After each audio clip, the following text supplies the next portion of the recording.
কচুরমুখী দিয়ে চিংড়ি মাছ অথবা ইলিশ মাছ দিয়ে ঝোল তরকারি তো আমরা সবাই খেয়েছি। তবে আজকে আমি আমার মায়ের মতো করে একটু ভিন্ন পদ্ধতিতে কচুরমুখী দিয়ে রুই মাছের ঝোল তরকারি রান্না করে দেখাবো। এটা ভীষণ সুস্বাদু হয়। কচুরমুখী দিয়ে রুই মাছের ঝোল তরকারি রান্না করার জন্য আমি এখানে 5 টুকরা মাছ নিয়েছি। মাছগুলোকে ভালো করে ধুয়ে পরিষ্কার করে নিয়েছি। মাছের মধ্যে সামান্য একটু হলুদের গুঁড়া লবণ দিয়ে মাখিয়ে নিব। মশলার সাথে মাছ মাখিয়ে কিছুক্ষণ রেস্টে রেখে দিব। সম্ভবত এই মাছটাকে আমেরিকান রুই মাছ বলে। সামান্য একটু ডিমও ছিল, এই ডিমটাও আমি নিয়েছি রান্না করার জন্যে। তো মাছগুলো মাখানো হয়ে গিয়েছে।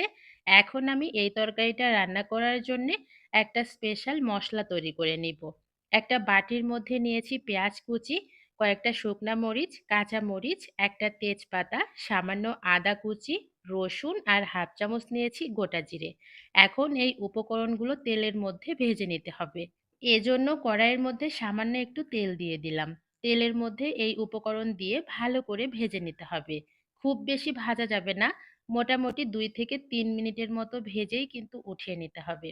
যদি খুব কড়া করে ভাজা হয় তাহলে কিন্তু এই মশলাগুলোর গন্ধটা চলে যাবে। মশলা ভাজা হয়ে গিয়েছে, এখন আমি এটা প্লেটের মধ্যে করে নিয়ে পাটায় বেটে নিব। এইদিকে ওই কড়াইয়ের মধ্যেই আমি আবারও দিয়ে দিচ্ছি সয়াবিন তেল।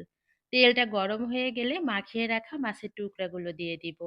তবে এই আমেরিকান রুই মাছ ছাড়া অন্য যে কোনো মাছ দিয়ে এই পদ্ধতিতে তরকারি রান্না করলে খেতে ভীষণ সুস্বাদু হয়। মাছগুলো এক পাশটা ভাজা হয়ে গিয়েছে, আমি এখন উল্টিয়ে অপর পাশটাও ভালো করে ভেজে নিব। ডিম আর মাছ ভালো করে ভাজা হয়ে গিয়েছে।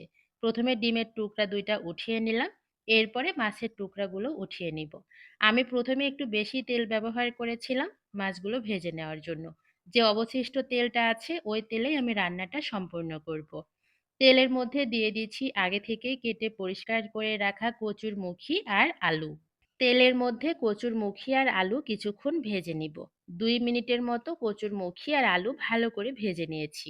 এখন দিয়ে দিচ্ছি হাফ চামচের মতো হলুদের গুঁড়া আর স্বাদ মতো লবণ। হলুদের গুঁড়া আর লবণ দিয়ে আরও 4 থেকে 5 মিনিটের মতো ভেজে নিব।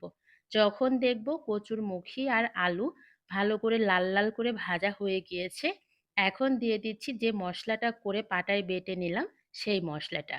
সামান্য একটু পানি মিশিয়ে দিচ্ছি যাতে করে তরকারির সাথে মিশে যেতে সুবিধা হয়। ওই বাটিটা ধুয়ে সামান্য একটু পানি দিয়ে এখন কচুরমুখী আর আলু ভালো করে কষিয়ে নিব। ঢাকনা দিয়ে ঢেকে আমি 7 থেকে 8 মিনিটের মতো কষিয়ে নিব।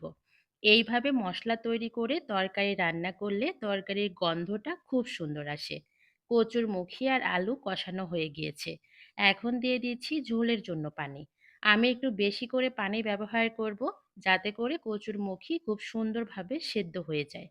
আমি 10 মিনিটের মতো রান্না করে নিয়েছি। এখন ভেজে রাখা মাছগুলো দিয়ে দিব। মাছগুলো দিয়ে আরও 5 থেকে 7 মিনিটের মতো রান্না করে নেব।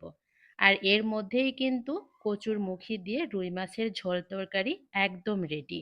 এইভাবে রান্না করলে এই তরকারির ঘ্রাণ যেমন খুব সুন্দর আসে, খেতেও কিন্তু দারুণ হয়। কচুরমুখী তো অনেকভাবেই রান্না করেছেন, তবে একদিন এই পদ্ধতিতে রান্না করে দেখবেন, আশা করছি ভালো লাগবে। সবাই ভালো থাকবেন। আল্লাহ হাফেজ।